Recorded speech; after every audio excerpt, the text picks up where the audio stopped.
आपण पाहतात प्रवाह नेटवर्क या डिजिटल मीडिया प्लॅटफॉर्ममध्ये आपल्या सर्वांचं मनपूर्वक स्वागत आहे.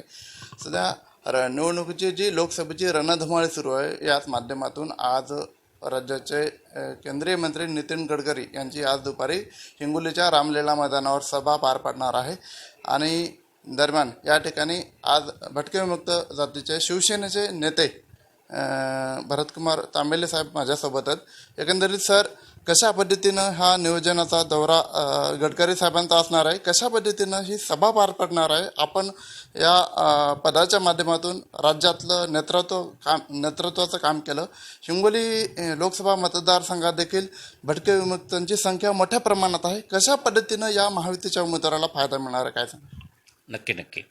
कारण गेल्या अनेक वर्षामध्ये महाराष्ट्रातल्या भटक्या आणि विमुक्तांच्या प्रश्नावरती, महाराष्ट्रातल्या भटक्या आणि विमुक्त जाती जमातींच्या वेगवेगळ्या कल्याणकारी योजना, विकास कार्यक्रम आणि सामूहिक घटकातील लोकांच्या सर्वांगीण विकासासाठी महायुतीचं सरकार राज्यात आणि देशात सक्रियपणे काम करते.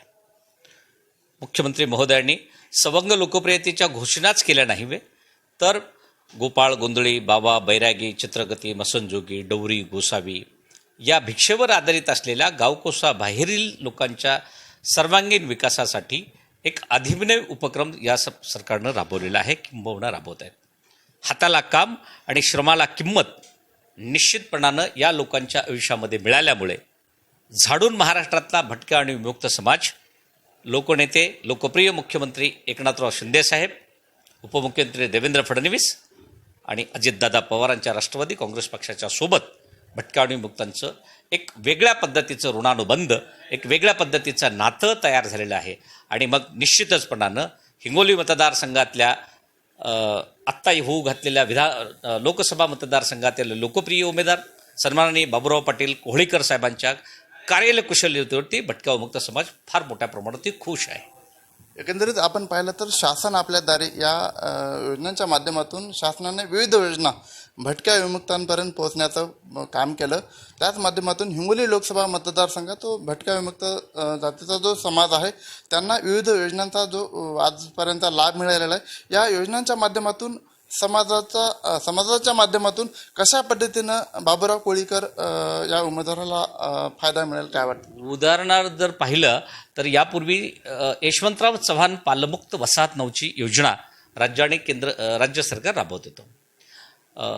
वास्तविक पाहता अनुसूचित जाती, अनुसूचित जमाती किंवा भटक्या जाती, विमुक्त जमाती ह्या असं जरी राजकारण, अनुसूचित जाती, अनुसूचित जमाती, भटक्या जाती, विमुक्त जमाती, इतर मागासवर्ग आणि विशेष मागासवर्ग प्रवर्ग अशा पद्धतीचं लांब लचक मोठं आरक्षण घेऊन महाराष्ट्रातल्या या जनतेचं सरसण आरक्षणाच्या बाबतीत विचारविनिमय करतात.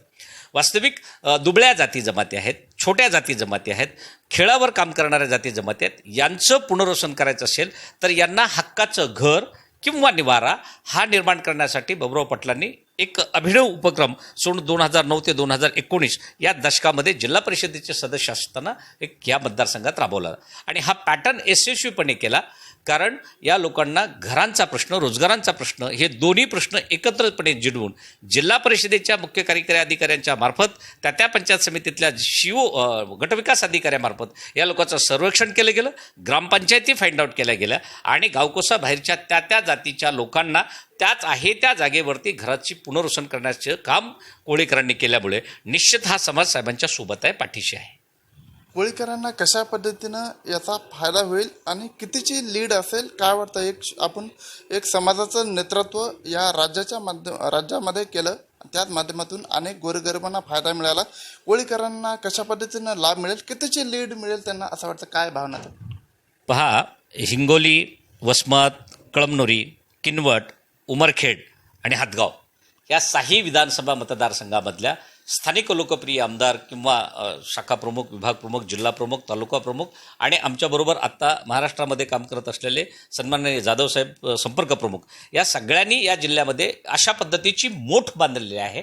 त्यामुळे अल्पसंख्याक, उपेक्षित, गोरगरीब, अनुसूचित जाती जमाती, भटक्या जाती, विमुक्त जमाती, इतर मागासवर्गीय प्रबल्याच्या या प्रत्येकाच्या हातामध्ये धनुष्य बाण घेऊन, प्रभुरामाची आण घेऊन ही सगळी मंडळी आता रस्त्यावरती फिरतायत, गावोगावी प्रचार यंत्रणा करतायत. सन्माननीय कोहळीकर साहेब यांना निवडून आणून आदरणीय लोकनेते एकनाथभाई शिंदे साहेब मुख्यमंत्रीपदी आणि देवेंद्र फडणवीस साहेब सरकारच्या अजितदादाच्या सरकारला भक्कम आणि मजबूत करण्याचं काम भटक्या विमुक्तांचा प्रत्येक पदाधिकारी सातत्यानं करेल दिसेल. आणि निश्चितच अब की बार 400 पारचा जो मोदी साहेबांनी दिलेला नारा आहे तो खरोखरच ह्या लोकसभा मतदारसंघामध्ये सन्मानानं आपल्याला पाहायला मिळेल.